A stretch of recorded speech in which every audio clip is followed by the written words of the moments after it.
Have you ever seen a Node.js tutorial using MySQL.create connection and wondered if that's enough for a real production website? The answer is usually no.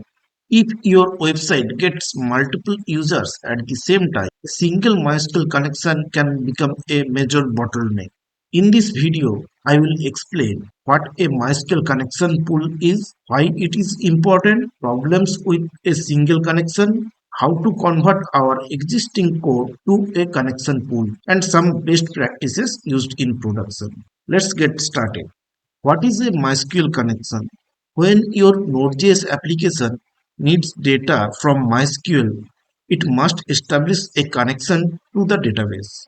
For example, in our code, we are using MySQL2 package and then we are importing here with a variable MySQL, and then we are doing MySQL.create connection with the database information like host, username, password, and the database name. DB is our database connection instance, which is a MySQL database connection instance of our database, and then we are running a callback function db.connect, which will listen on database connection established. If it got any error, then it will show this error message, and if there is no error, then it will show this console message.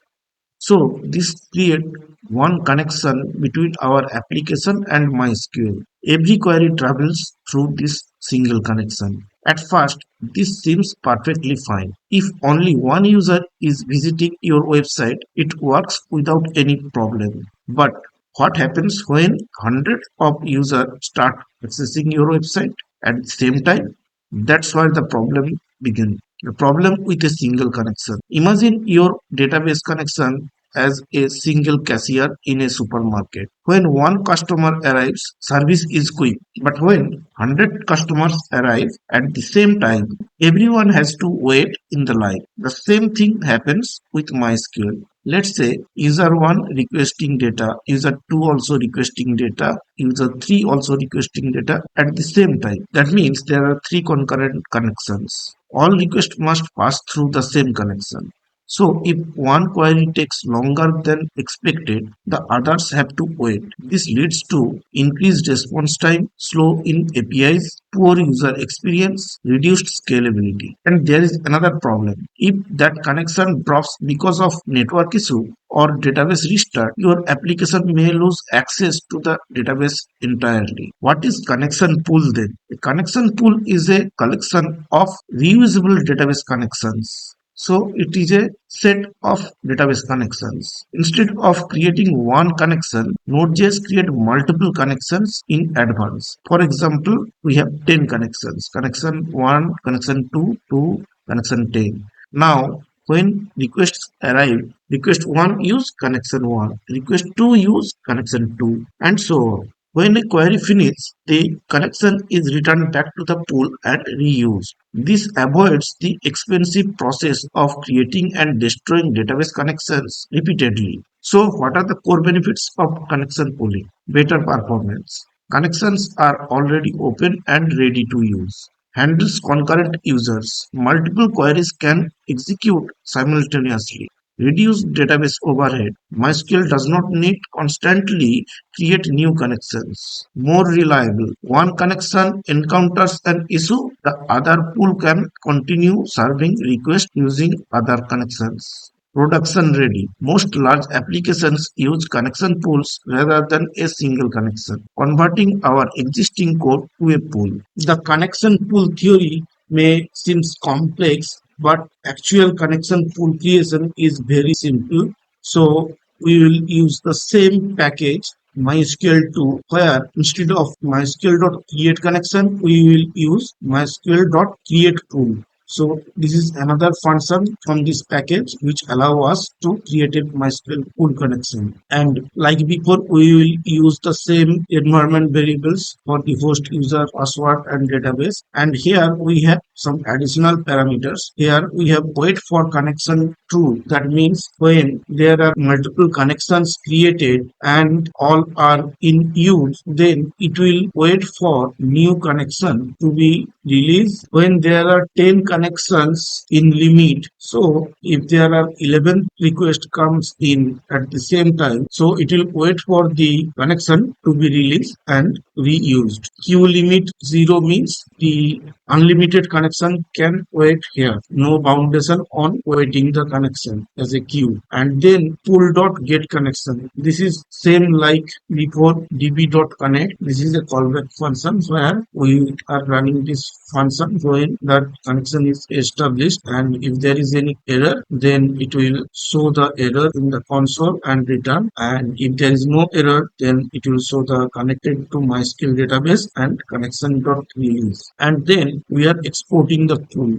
to be used as like before. If I run the server here, then here we have the connected to MySQL database, and I am connected to my local database. And now let's test our database connection is working properly. So I have already sent the API request here and it's returning the response. So the connection pool is working now. So we have successfully converted our MySQL connection to a connection tool, and we know we are using this in our module service. So in product service, we are importing the DB, which we will not change anything because this is a connection tool now and it is doing the same operation as like before. We only need to change the db.json. So our MySQL database is now using connection tool for multiple connection to handle concurrent MySQL operations. So we have successfully converted our MySQL connection to a connection tool,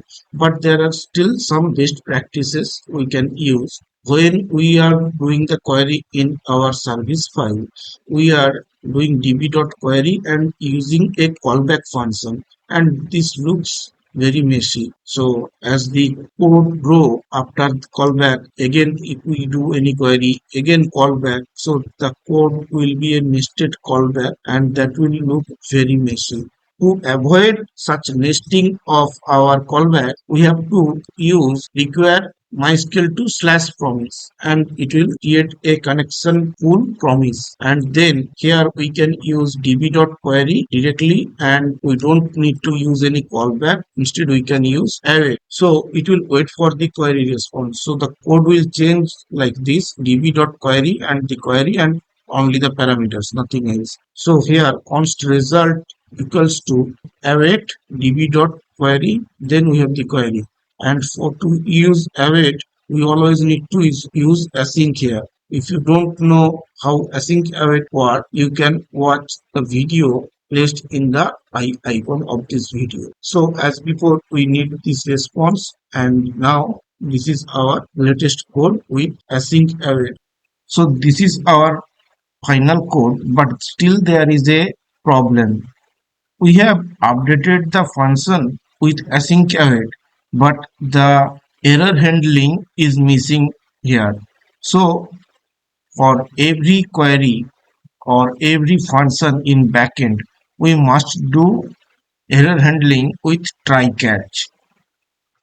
So this is our final code with try catch. So here you can see this is the try block, and all our previous code is inside the try block. So if there is any error occurred inside the try block, it will move the code flow to the catch block. So basically when there is any error in the try block, it will execute the catch block console.error.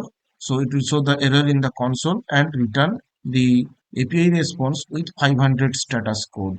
So this is our final create product function and ready for testing. So if we go to the product root, for router.post, we have /products and it's calling product controller.create product. And in product controller.create product, we can see we are using the product service and we are calling the product service create product function. So when we call the API endpoint /products, so now if we call /API/products with post request, and in request body if we send name, price and quantity and then click on the send button, we get this response. product created successfully and success is true. In this way, we can also convert all other functions in the service file which are using the database query using async await and try catch error handling and convert them for MySQL pool operation. In this video, we are completely covered with MySQL pool connection and how the project structurized with MySQL pool for best practices. If you have not subscribed my channel, you can subscribe my channel for more upcoming videos on backend.